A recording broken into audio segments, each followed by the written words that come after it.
Kawan, ini adalah printer HP Inktank 315.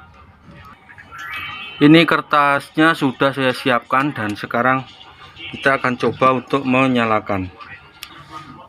Kita akan mencoba menyalakan, kemudian mengetesnya terlebih dahulu. Nah, ini sudah on.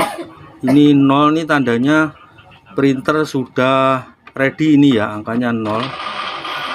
Sekarang kita coba untuk lakukan testing, hasilnya seperti apa. Jadi cara ngetesnya seperti ini ya kawan. Ini pastikan posisi power ini sudah nyala, kemudian nanti ini ditekan, kemudian ini ditekan sekali, dilepaskan bersamaan.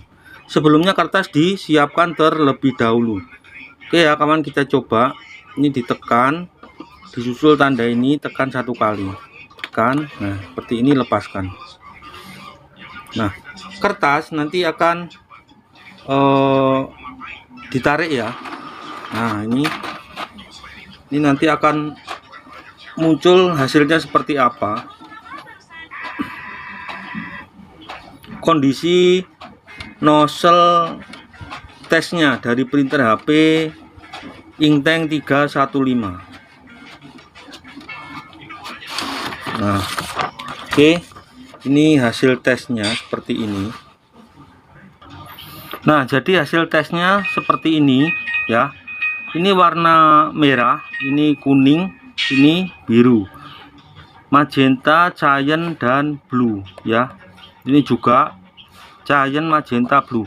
Di sini ini harusnya keluar hasil tes nozzle warna hitamnya.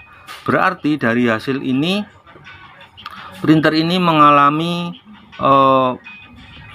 nozzle, kebuntuan nozzle, mungkin kering di bagian cartridge yang berwarna hitam. Kita akan betulkan ini. Jadi cara tesnya seperti tadi ya, cara untuk mengetes hasil printer dari printer HP Inktank 315. Cara ngetesnya manual seperti itu. Dari situ kita bisa mengetahui hasilnya seperti ini dan nanti yang perlu diperbaiki apa. Oke ya kawan ya, demikian cara melakukan tes untuk printer HP Inktank 315. Oke, terima kasih kawan, dan sampai bertemu di video saya yang berikutnya.